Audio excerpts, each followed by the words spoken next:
Another session, 2025 Appropriations Committee. I know it's going to be a challenging committee for us, but we're going to stick together like a family, like we always have, and get the work done. We just have some sort of pro forma, just overview stuff to go through. They gave me a script. You know, I'm terrible with the script, but see how we do. Let's see. I want to first start by introducing our budget analysts. I know everyone's eager to dive into the important work ahead, including our hearings and analyzing over 120 agency budgets and hundreds of bills. We really couldn't do this work. We couldn't even begin the work without our analysts who work tirelessly during the session into the evenings, weekends. I've asked Ryan Bishop and David to join us. I think you all are here. You all know Ryan is the Director of Office of Policy Analysis, and David is the Fiscal Coordinator for OPA. I've offered them to come up, give some remarks, and please introduce our analysts for this year. Welcome. Hey, guys. Mr. Chair, Mr. Vice Chair, members of the committee, I am Ryan Bishop, the Director of the Office of Policy Analysis, or OPA as we call ourselves, for DLS. It's great to see you all here today. Welcome back. Happy second day. As the Chair alluded to, we know this will be a very challenging session for you, not just on the budget, but with other issues, but particularly challenging for the budget. And we are here to help you as best we can to navigate those challenges and get you to a successful conclusion by sine die. OPA, we do a lot of different things for you as members. If there's ever anything that I can be of assistance with, let me know. I might not know the answer to what you're asking, but I can usually find the person that can help you out or the people that can help you out. So feel free to reach out. My door is always open. I'm really happy to have a door to open again, because we have moved into the beautiful new Legislative Services Building. If you've not been in yet, please give it a look. It's gorgeous.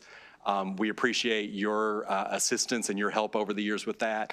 As Vicki Gruber has said publicly, it came in under budget and on schedule. And that is due to the work of all of you and the work of the Stadium Authority and everyone involved, particularly Vicki as our Executive Director.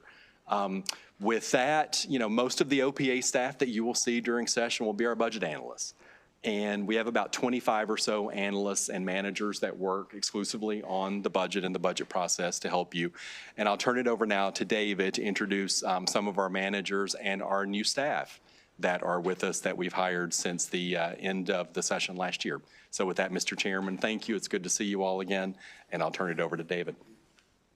Thanks, Ryan. Thanks, Ryan. Yeah, let me just start out by introducing the managers for the budget function. The capital budget manager this session, who we've seen for many years, is Matthew Klein. Emily Haskell, who's been coordinating with him, is going to be on family leave for most of the session, so she will be back, but you won't see much of her this year. On the operating budget side, Tanya Zimmerman is the operating budget manager, and Ann Braun is our deputy operating budget manager. So they will be very busy this session, as you can imagine. I also wanted to introduce, we have 4 new budget analysts. Catherine Barber, if you can stand Catherine, she comes to us from the University of Virginia. Scott Benson, who comes to us from Syracuse University. David Propert, who comes from the Senate, where he was staffing a senator. Please don't hold that against him in the House. And Suveksha Bahujal, who is comes to us from the Ohio legislature, actually. So we were happy to raid their legislature.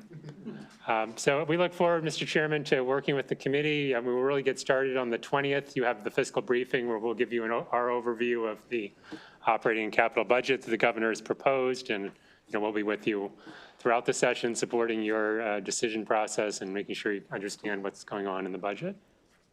Thank you. I mean, we can't say it enough throughout the session, the late nights, the weekends, and the great analyses that you put together. We would be nowhere without it, so thank you all. We look forward to getting started. But budget comes out next week, so we'll get rolling. We'll pause for a minute to let you all head back to the mothership, I think you call it. So, all right, thanks.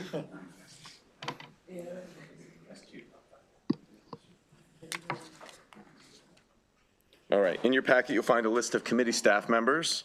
I'm just going to go through and introduce them to you.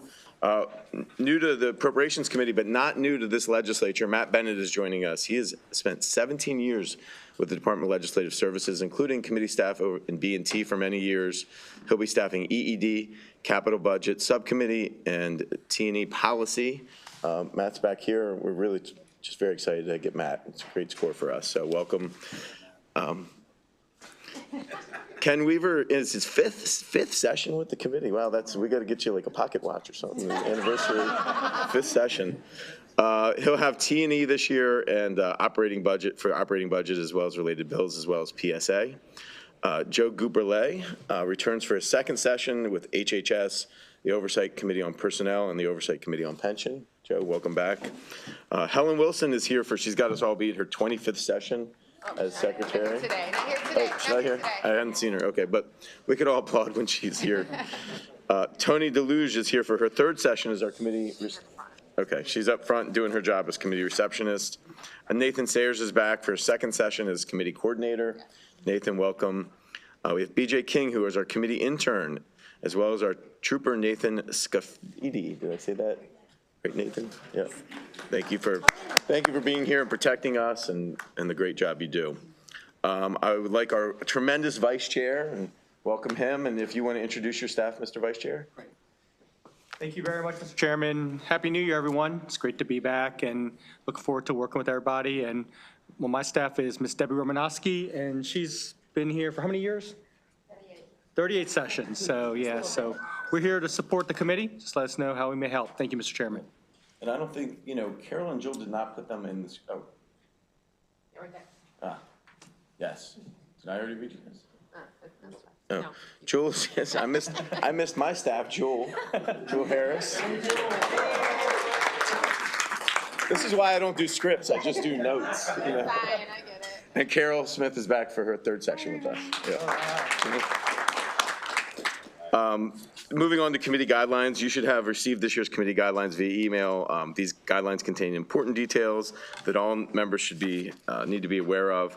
Key points that you'll want to highlight: attendance. Attendance is taken at all committee and subcommittee meetings. Absences will only be excused by a required attendance in another committee for a bill hearing.